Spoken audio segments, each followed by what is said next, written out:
Hello everyone, welcome back to my channel and to natural and elemental magic. So why don't we look at, I guess, the power of the human body itself. Natural magic is grounded in the reality of the here and now. Being a human being in a human body, according to the spiritual viewpoint, we human beings are not just finite material pieces of living flesh, intelligent machines, or organic compasses and computers, but also beings who exist on many levels. Traditionally, the human body is viewed as a microcosm, a little world that reflects the greater, the entire universe, so to speak. That every element of existence, every possibility, and every process that can take place exists within our own human potential. Because of this, we can relate consciously to every part of existence that we encounter, both the seen and the unseen. Several ancient European myths tell how the gods formed the first humans from trees. Myths from different lands tell of different trees. They include the ash, elm, and the oak. The common feature of these myths emphasizes the oneness of humans and the other living beings of the natural world. Because our bodies are patterned according to natural laws, natural magic allows us to live every part of life according to them. Cultivating direct access to these natural laws, the way things happen, is the goal of natural magic's spiritual development.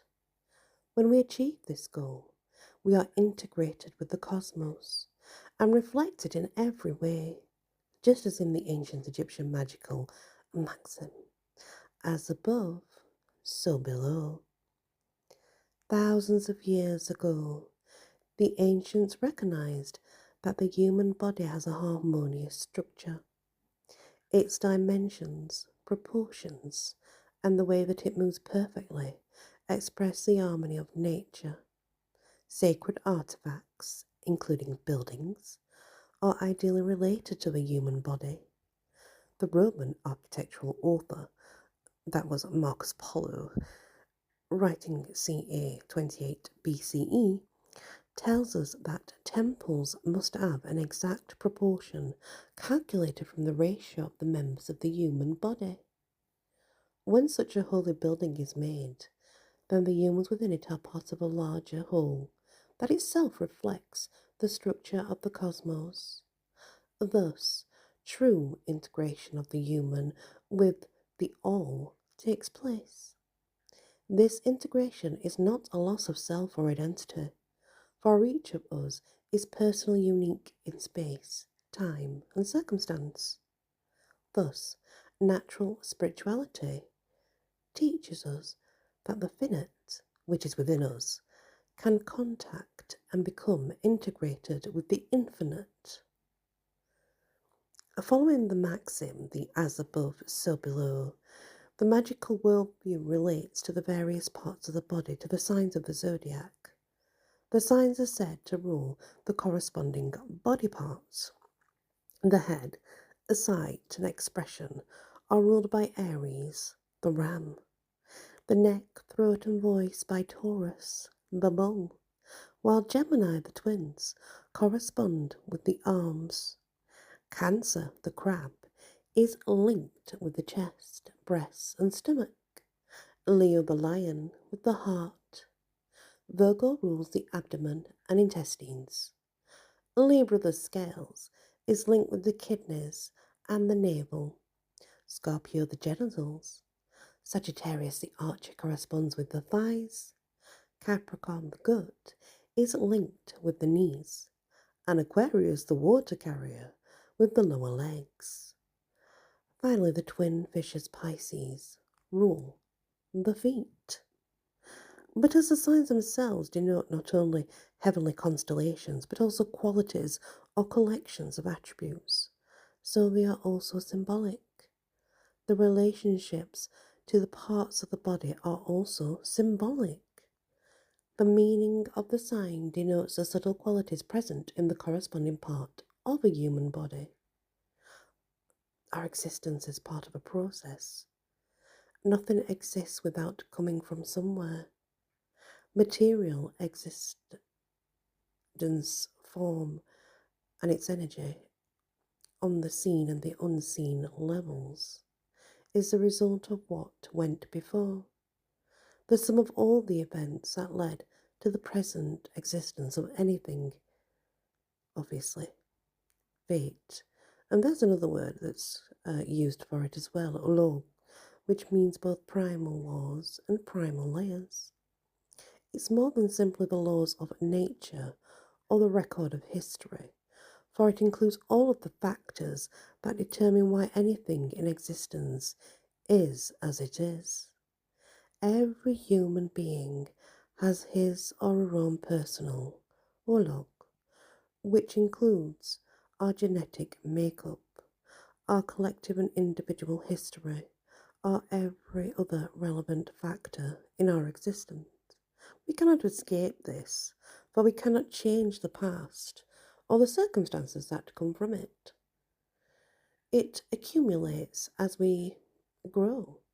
It is a sum of everything that we do, where we are, and the events around us that affect our lives. An individual's log both gives us our possibilities in life and limits them. Because of this, sometimes we can get confused regarding destiny or fate, a force that is seen to favour some individuals and destroy others. Destiny and fate, however, are seen as unchangeable, and human beings are merely helpless pawns. That's not true. We can condition anything to believe it. We are influenced by many things, the past, for example. And does that really limit our future? It does not determine it, but we have free will. Cultivation of our personal abilities on the physical, intellectual, and magical levels, including the use of divination, enables us to use what we have inside us effectively and not be subjected to the random happenings of fate. Traditionally, the powers of the body are seen as embodied in two separate but linked qualities, might and main. Might is the physical strength of the body, the energy within it that enables it to live, powering its movements and actions. Main is the inner strength that empowers the personality. Without main, might is useless, for main includes the will to live. It is main that enables a person to exert his or her will in all realms of life. It empowers the magical hearts of the human being. We must have both might and main in order to live effectively. Without one or the other, we're close to death. Inner power corresponds with outer powers, though the harmonious manifestation of being in the right place at the right time to achieve what is necessary. This is shown, for instance, in English material arts, whose four grounds of effective action are defined as judgment, distance, time, and place. To be successful in combat requires a perfect combination of these factors. Equally, in natural magic, we must be mindful of our four grounds. The inner human power of might and main must be balanced harmoniously with each other and with the outer, the cosmic power.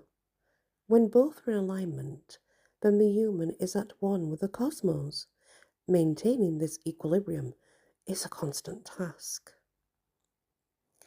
Breathing synonymously with a human existence. Each of us begin life by drawing a first breath, the cry of a newborn baby. Our regular breathing measures out our lifespan, and when we die, we literally expire, breathe our last breath. Birth is just a moment of the first breathing in, and death the last breathing out. Between, we are living and breathing. Spiritually, the human being is not separate from his or her surroundings. We breathe in the atmosphere that surrounds us and partake of its spiritual as well as its chemical essence. By practicing natural spirituality, we can become aware of the subtle atmosphere that surrounds us. Traditionally, spiritual views the human breath of life as an image of a greater whole, the universal cosmos breath that is present throughout the cosmos. This is often identified with the subtle spiritual empowerment of the physical elements known as quintessence. The human being possess sort of a mind of the consciousness and the unconsciousness, the personality and consciousness and unconsciousness all coming together to work as one. The minds can be described physically, psychologically, and mystically, but they are a mystery that defies attempts to describe them in words. According to traditional ideas, the powers of perception, reflection, thought, memory, and inspiration are aspects of the cosmic breath. It is through our portion of the cosmic breath that we experience inspiration by means of which magic can be worked. Natural magic is essentially a symbol, or I'll say symbolic way of understanding and interacting with our existence. Through symbols, we can achieve a form of understanding that transcends the materialism of much of modernity. The touching of the 8 parts of man, for example, is a traditional view of the human body that comes to us from the ancient Welsh bardic tradition. Expanding on the principles of the 4 elements, it relates the various qualities that make up the human being to the qualities of the elements. Thus, the earth, which is inert and heavy, corresponds with the flesh. Stone, the hard material, corresponds with the bones. Water, moist and cold, signifies the blood, while the briny and sharp salt empowers the nerves. Air is the breath, while the clear and fair sun, which is fire, gives the body its heat. Spirit is the soul and life, while divinity gives the human intellect. Correspondingly, the various human temperatures are said to be ruled by the bodily parts. The forehead signifies the sense and intellect, the nape of the neck, the memory. The pate, top of the head, stands for discretion and the faculty of reason, while lust resides in the breast. The heart is filled with love, but anger and wrath are in the bile. In the lungs are breath, and in the spleen, joyness. The blood boils the power of the body, while the liver maintains its heat. The mind is ruled by the spirit, and the soul is ruled by faith. Traditional teachings tell us that in addition to the physical body that we can see and our inner natures, there are also external connections. The concept of the separate soul that survives the death of the body is present in many religious belief systems. Astral projection, out of body experiences, may be related to the travels of the soul or to eternalized consciousness. Natural spirituality also recognizes the fetch, a detached part of our personal being that we or others may see sometimes. The fetch can appear in various forms. It can be a crescent of blue-white light, a spirit animal, or a own double. When someone appears to be in 2 places at once, this is the appearance of her or his fetch. Because the fetch appears separate from us, we can view it also as a personal protective spirit or guardian angel. This guardian angel, or Norse, is connected with one's bodily existence for the duration of her or his life. Some magicians believe that personal knowledge of this guardian spirit is the key to enlightenment. Our personal luck can also be viewed as an external spirit that accompanies us through life. Some ancient teachings tell us that the guardian spirits give us our individual luck at birth. Magical personal luck is not the same as being lucky. We can use our luck to assist others. It can be augmented by conscious acts that bring us goodwill or improved social standing. And that's this episode done for today, guys. I hope you do enjoy this episode and I hope you did enjoy learning. When we come back, I will try and do some sort of guided meditation to help you with your breathing and such. If you're wanting to learn how to do that, of course, you can always do it in your own time, in your own way. That's fine too. I'm just offering this up as a way. Everybody's beliefs are different. We are all on a separate path. Let's remember that.